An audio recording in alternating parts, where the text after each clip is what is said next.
Habakkuk, chapter 1. The burden which Habakkuk the prophet did see. O Lord, how long shall I cry, and thou wilt not hear? Even cry out unto thee of violence, and thou wilt not save.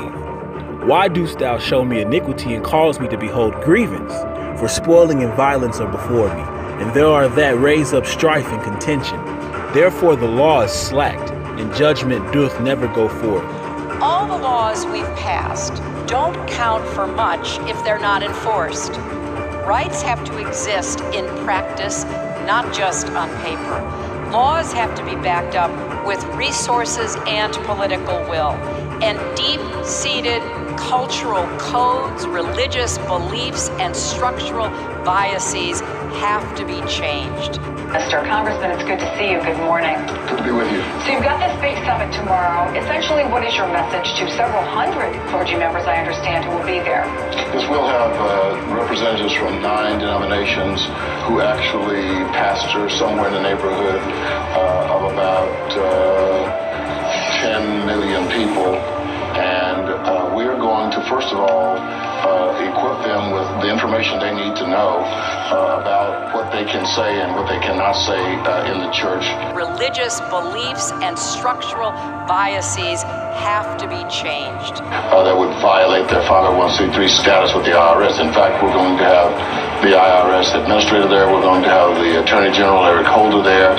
We're going to have the lawyers organization from around the country, the ACLU, all giving ministers guidance on what they can and cannot do. Religious beliefs and structural biases have to be changed.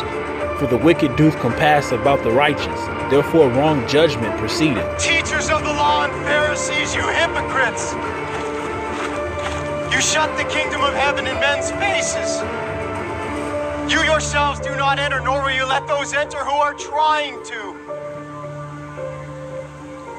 Woe to you, teachers of the law and Pharisees, you hypocrites! You travel over land and sea to win a single convert. And when he becomes one, you make him twice as much a son of hell as you are. Woe to you, blind guides! Behold, ye among the heathen, and regard, and wonder marvelously, for I will work a work in your days, which ye will not believe, though it be told you. For lo, I raise up the Chaldeans, that bitter and hasty nation.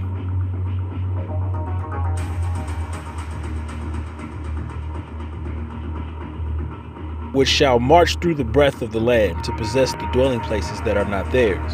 They are terrible and dreadful. Their judgment and their dignity shall proceed of themselves.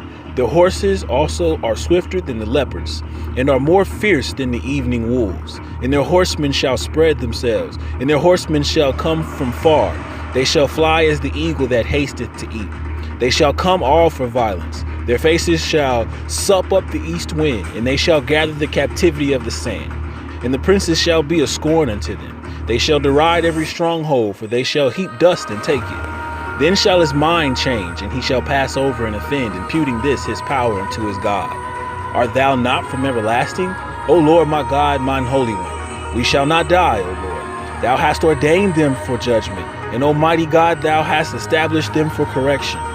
Thou art of purer eyes than to behold evil, and canst look on iniquity. Wherefore lookest thou upon them that deal treacherously, and holdest thy tongue when the wicked devoureth the man that is more righteous than he? And makest men as the fishes of the sea, as the creeping things that have no ruler over them? They take up all of them with the angle. They catch them in their net, and gather them in their drag. Therefore they rejoice and are glad. Therefore they sacrifice unto their net, and burn incense unto their drag. Because by them their portion is fat, and their meat plenteous. Shall they therefore empty their net, and not spare continually to slay the nations? Odd topic! Don't forget to hit that like and subscribe button, baby.